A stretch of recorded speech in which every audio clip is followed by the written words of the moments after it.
Hey guys, so welcome back. We have some more information from SJM's father's blog. He recently was able to get all 4 security camera footages from the convenience store. So that means he was able to see all 4 different angles of the night in question and see all 4 times the boys went into the convenience store. What we were able to see before, I believe, was pretty much 1 or 2 angles, and we didn't see a critical angle, and I wonder if that was on purpose, because what SJM's father found out is sort of shocking.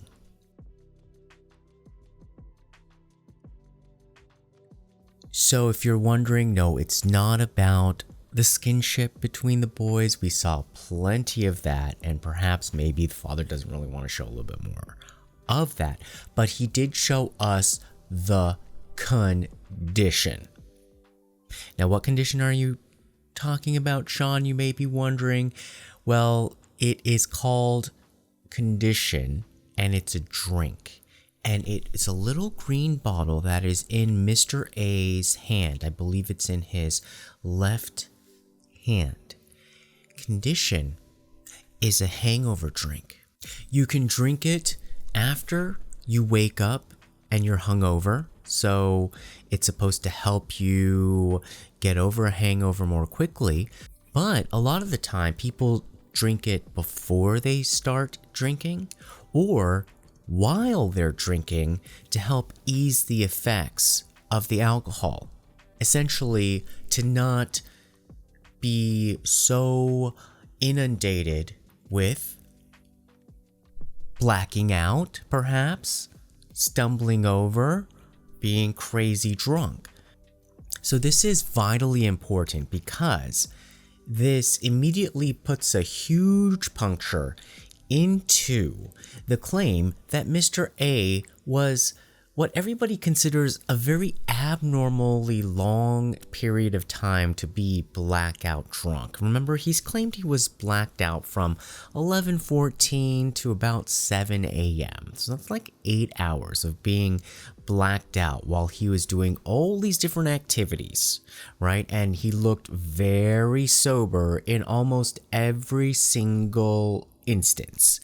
And he even went home in a taxi, he came back, and he was climbing over fences, directing things with his parents, bowing and kneeling, saying sorry to his parents, all of that apparently, supposedly blacked out. And to have started his evening at around 11:14, according to this footage, with the condition drink, means that this really puts into doubt his claims that he can't remember a thing.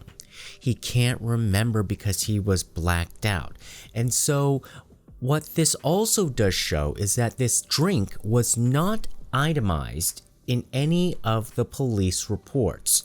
So you know how they went into painstaking detail to really list the enormous amounts of alcohol to try to claim that SJM just drank so much and that probably he got so drunk that he just stumbled into the river and just drowned himself. They went through so many painstaking details to itemize every single purchase, but yet they did not mention a thing about the condition drink. Yeah. So what is up with that? So that also goes to show that it really raises another red flag. Why was it missing from the police report?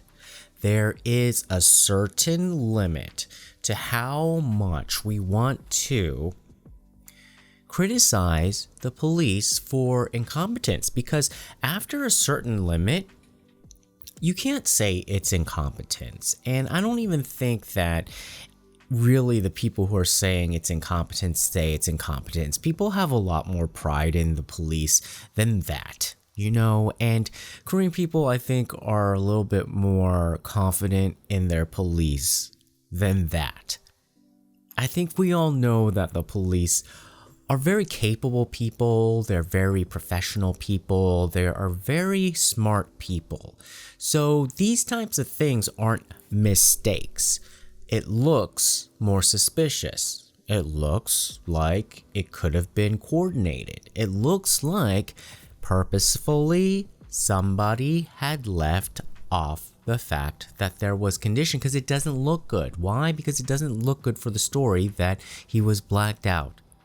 Already we are making tremendous leaps of faith, tremendous just suspensions of disbelief in coincidences in favor of Mr. A. So that's the latest from SJM's father, because he is just saying that this has suspicious written all over it, and this is because he was able to get more CCTV footage. So it seems as if the more evidence we get from this case, the more it points to a situation where it does not look like SJM had some sort of a natural accident. It doesn't look like the story that we've been presented is the actual truth. So it does look like there is some sort of reason perhaps that we have been denied access to the full range of CCTV tapes, and especially the critical CCTV tapes we still have not received from the bridge. Or will we ever at this point? So that is another point of contention and another pillar that SJM's father is trying to really argue from to try to get some justice for his son. Now, there is another blog post that he made on the 18th of July that I wanted to go over or add on to another update because it was kind of somewhat important, but now considering this suspicion, I think it's worth mentioning. And it's another suspicion of the timeline of Mr. A's actions coupled with the way that the program, SBS Hot Daddy Show, had really changed the reenactment and the facts on screen to make the implausible look more plausible. So at question is this concept of 14 minutes. Is this something that you can reasonably do in 14 minutes? So at the critical juncture of time that we're looking at is essentially 4:50 to 5:04 a.m. So let's back up for a little bit. 4:32 is when Mr. A exited the bunny tunnel. And they're claiming that he was able, in 18 minutes, from 4:32 to 4:50, walk all the way to Express Bus Terminal, catch a cab immediately, go all the way home, and then go all the way up to his house at 4:50, okay? So he's in his apartment at 4:50, and then by 5:04, so 14 minutes later, he is in his car with his parents, filmed exiting the parking lot of his apartment. So all of this is basically under 14 minutes when you really look at it, because they filmed from the CCTV that they got into the elevator to leave at 5:02 a.m. So in 12 minutes, you tell me if this sounds reasonable, because SJM's father, and actually most people in Korea, when they looked at this, they're like, another suspension of disbelief, another just kind of like, well, we gotta give him the benefit of the doubt. It could be possible. Maybe if they was like, faster than a speeding bullet like Superman. So can you do this in 12 minutes? Take the elevator up home, undress, fall asleep in bed, Then your mom comes into your room and goes through your clothes, discovers SJM's phone, and tries to ask you about it. Then somebody else comes into your room, probably your dad, tries to wake you up and checks on your condition because, again, supposedly you're blacked out, right? And it's usually very hard to wake up somebody who's blacked out or try to get them to be conscious when they're blacked out, right? But this was very quick.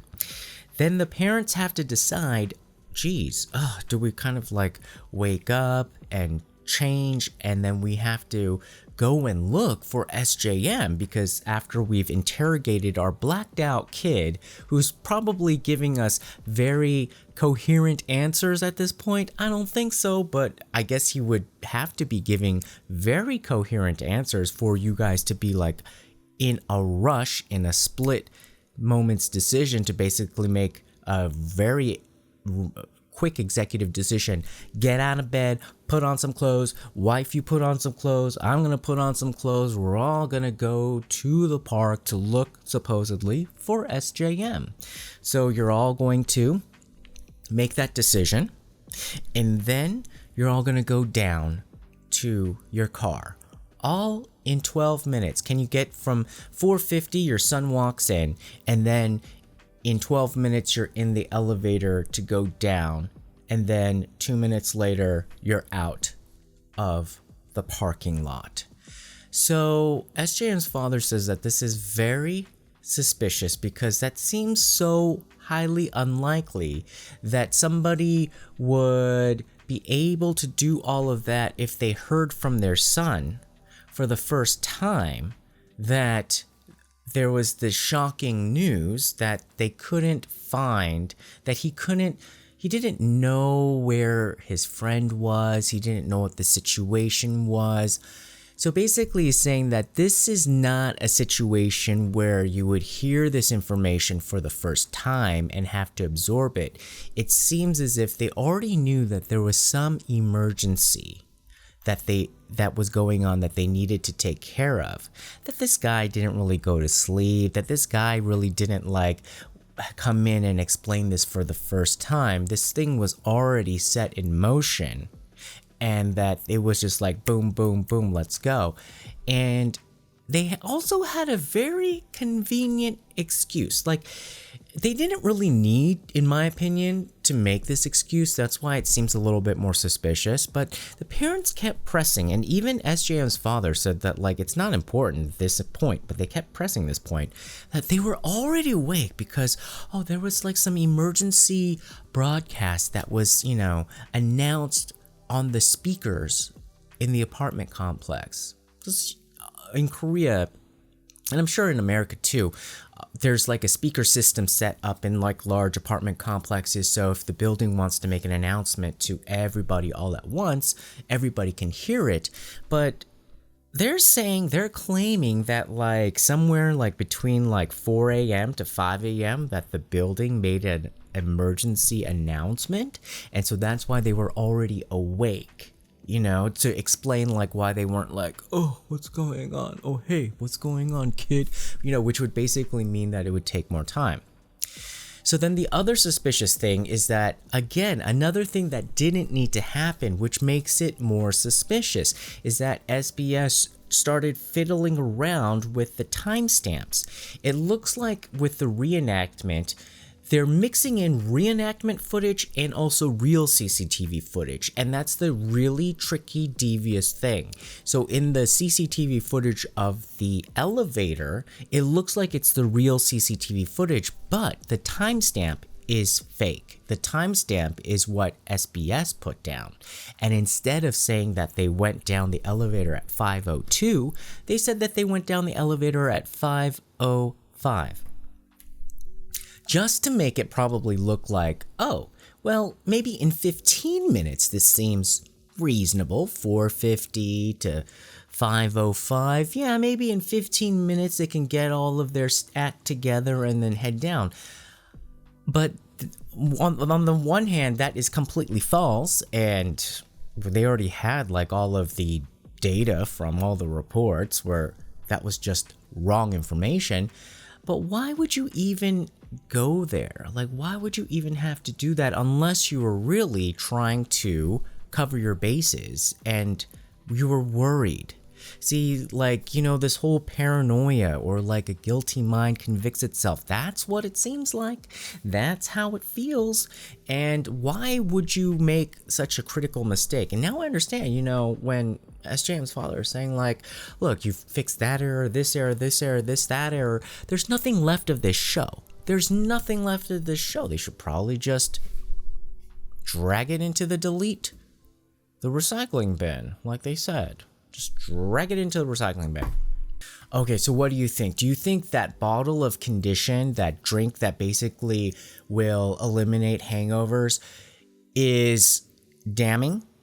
And do you think that this implausible or plausible 12 to 14 minute time frame to go into the house and out makes sense if it weren't already some sort of like game that was in motion? In any event, everything seems a little bit off. Like he got home a little bit too quickly.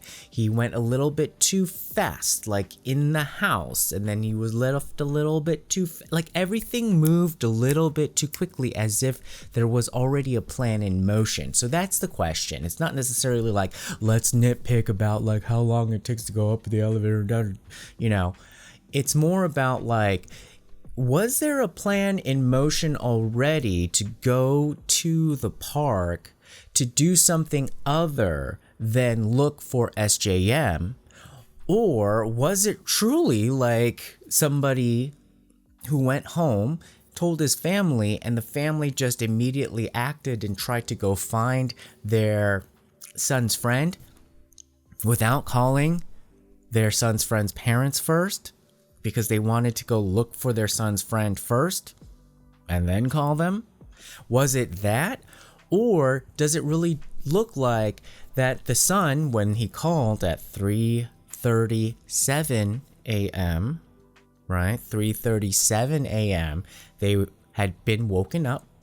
They are already awake, and they had been awake since 3:37 a.m. executing something to get in motion, and then by the time he came home at 4:50, they were ready to go. Pack into the car again, back out to the park. Which one seems more plausible? That's what SJM's father is saying, essentially. So that's the latest from his blog. There is just something about this that just keeps getting revealed, and yet the investigation is over. There's nothing more to find out, and there is no criminal connection whatsoever. So just keep that in mind. Oh, and I forgot to tell you about the most shady part. SJM's father is getting a little bit shady. So in his blog, he's calling Mr. A that thing. You know how he got extremely upset that Mr. A called his son that thing. Like, oh, when I tried to drag that thing back up the hill, or that thing fell over. And it was just like, what? How can you be calling my son that thing? Well, in his latest blog entry, he was basically saying like, well, that thing has a bottle of condition in his hand. Interesting, huh? Whenever he's now referring to Mr. A, he's calling him that thing. So, I guess that's the thing you do. So, the story continues. The battle continues. We'll have to see what next week brings. Have a good weekend, you guys. We'll see you again next time. Bye-bye.